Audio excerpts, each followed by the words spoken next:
Hello everyone, welcome on my YouTube channel. आज के session में हम डिस्कस करेंगे एडवर्टाइजिंग रिसर्च को।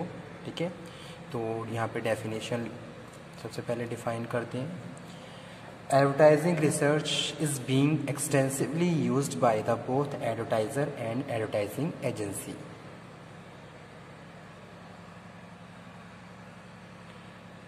Advertising research is being extensively used by both advertiser and advertising agencies to pretest the campaign,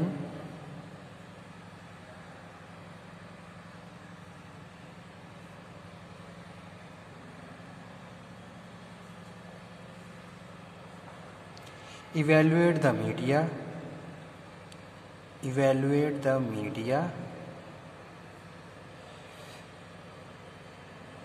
effectiveness, understanding the market segment,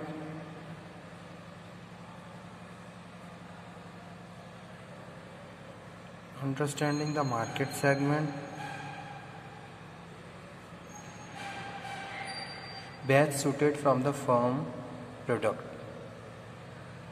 best suited for the firm product।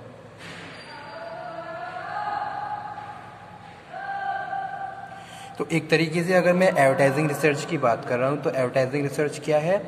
Advertising research is being extensively used by the advertiser और advertising agency, दोनों ही क्या करते हैं? Use करते हैं। किसके लिए? Pre testing to the campaign, evaluate the media effectiveness, understanding the market segment and best suited for the firm product. यानी कि हमारे फर्म प्रोडक्ट के हिसाब से क्या चीज़ें बेस्ट हैं, कौन सी प्रैक्टिसेस बेस्ट रहेंगी, उसको यहाँ पे हम डिस्कस कर रहे हैं as a advertising research.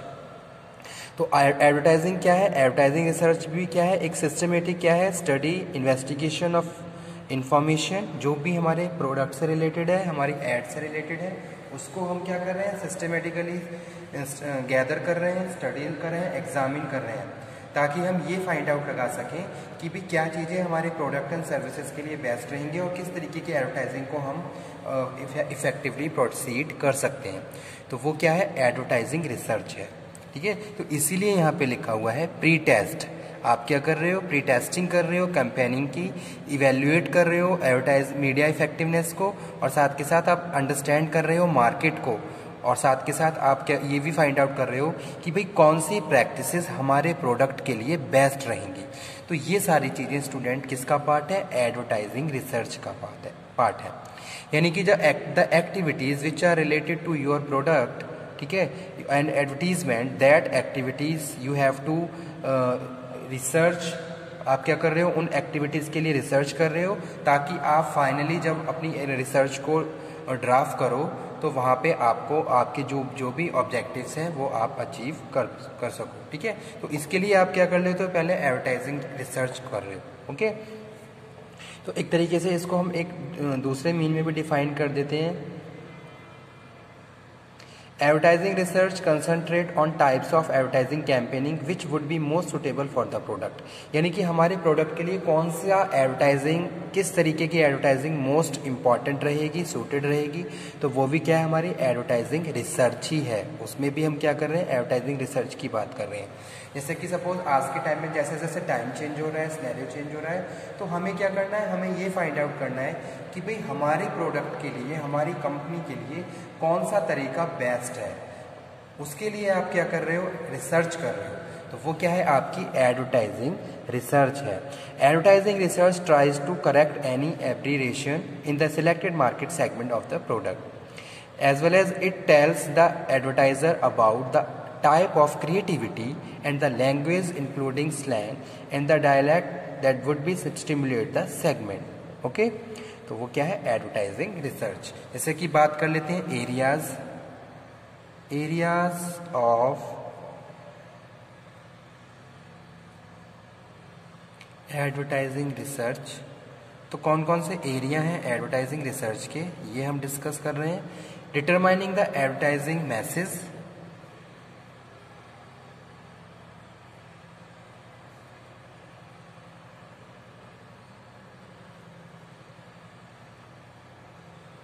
Okay तो आप उस मैसेज को डिटरमाइन कर रहे हो जिसको आप अपने कस्टमर के सामने ले जा रहे हो।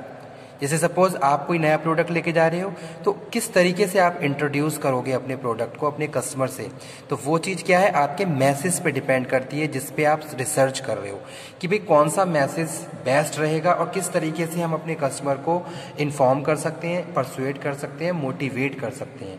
तो वही हमारा पहला पॉइंट है यहाँ पे, determining the advertising message and appeal in limit limelight of research findings. ठीक है, तो पहली चीज यही, determining the advertising message the communication the information which you want to communicate and you want to communicate with your promotional techniques.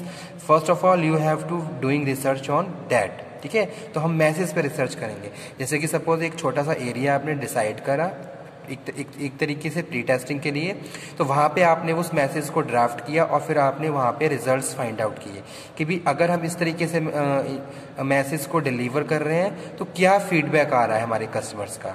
ठीक है, तो वो यहाँ पे हम बात कर रहे हैं। तो एक तरीके से आपने क्या कर ली, रिसर्च कर ली, और रिसर्च के जरिए आपने ये फाइंड आउट कर लिया कि भाई हाँ ये भाई ये रीजंस हैं, ये फाइंडिंग्स हैं। फिर उसके हिसाब से फाइनली फिर आप अपने आप को दोबारा से स्ट्रक्चराइज करते हो अपनी ऐड को और उसको फॉर्म करते हो। ठीक है, सेकंड एरिया यहाँ पे हम बात कर रहे हैं, सेकंड वन है comparison of likely effectiveness of the alternative copies. Comparison of likely effectiveness of the alternative copies design.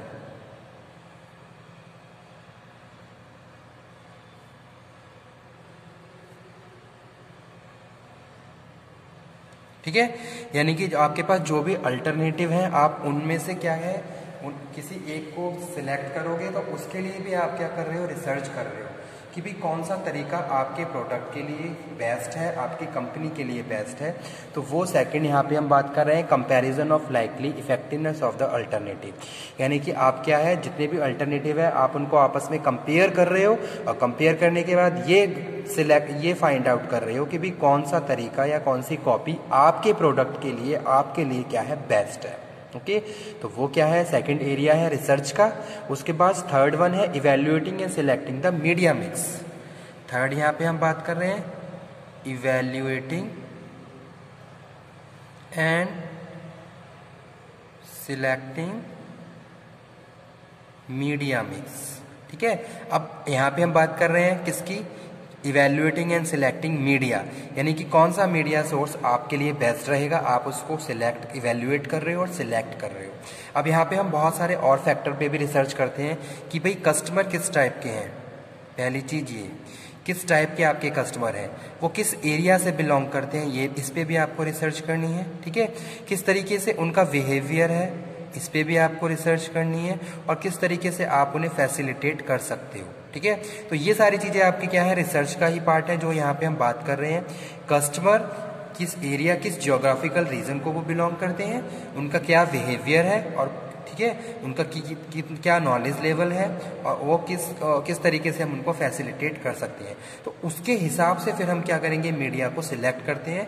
तो ये सारी चीजें कहीं ना कहीं हमारी रिसर्च का ही पार्ट है जो हम यहाँ पे कंसीडर करते हैं, किसमें, रिसर्चिंग में। ठीक है, तो वो यहाँ पे हम बात कर रहे हैं evaluating and selecting media mix. Okay, यहाँ पे हम कस्टमर पे रिसर्च कर रहे हैं, उनके बिहेवियर पे रिसर्च कर रहे हैं, और उनके जो भी एक्सपेक्टेशन है उन पे भी हम रिसर्च कर रहे हैं, और फाइनली जाके जो भी फाइंडिंग है उसके हिसाब से फिर हम अपनी रिसर्च जो भी एडवर्टाइजिंग है उसको फॉर्म करते हैं। फोर्थ नंबर पे यहाँ पे हम बात कर रहे हैं किसकी, मेजरिंग एडवर्टाइजिंग इफेक्टिवनेस।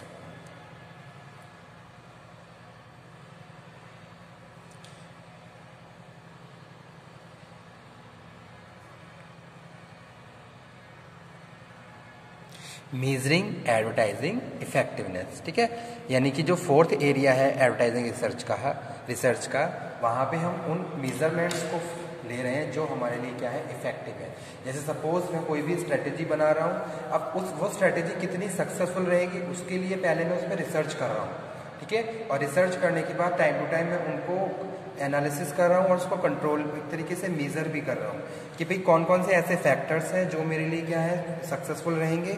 तो वो यहाँ पे मैं बात कर रहा हूँ मेजरिंग एडवर्टाइजिंग इफेक्टिवनेस, यानी कि ये मतलब कि कोई भी एक पर्टिकुलर ऐड पे हम रिसर्च कर रहे हैं और ये फाइंड आउट कर रहे हैं कि भाई ये कितने ये मेरे लिए इफेक्टिव है और कितना हम इसके हिसाब से अपने ऑब्जेक्टिव जो भी हमारे एडवर्टाइजिंग के ऑब्जेक्टिव्स हैं उनको अचीव कर सकते हैं, ठीक है। तो वो यहाँ पे हम बात कर रहे हैं मेजरिंग एडवर्टाइजिंग इफेक्टिवनेस। तो ये थे 4 एरिया किसके, एडवर्टाइजिंग के, रिसर्च के। उसके बाद हम डिस्कस करेंगे बेनिफिट्स को, क्या कौन कौन से बेनिफिट्स होते हैं एडवर्टाइजिंग के, ओके। तो यहाँ पे मैं मेंशन कर देता हूँ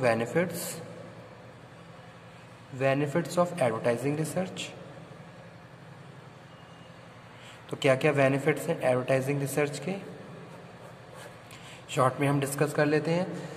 major how effective different ads are at the drawing attention, build brand image, ठीक है। तो यहाँ पे हम अटेंशन की बात कर रहे हैं, ओके। सेकंड यहाँ पे हम बात कर रहे हैं ability to create awareness, ability to create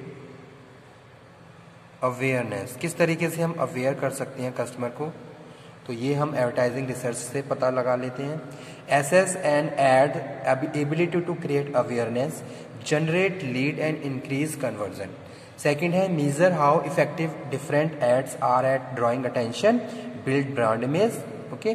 third बात कर रहे हैं पिन पॉइंट वीक एलिमेंट्स, यानी कि जो भी वीक एलिमेंट्स है उनको हम पिन कर लेते हैं। Pin point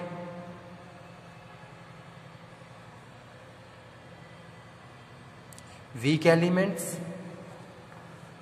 within an ad and how to improve its performance and how we can improve, और जो भी पिन पॉइंट्स हैं, जो वीक पॉइंट्स हैं, कैसे उन्हें इम्प्रूव कर सकते हैं वो हमारे लिए एज अ बेनिफिट हमें पता चल जाता है।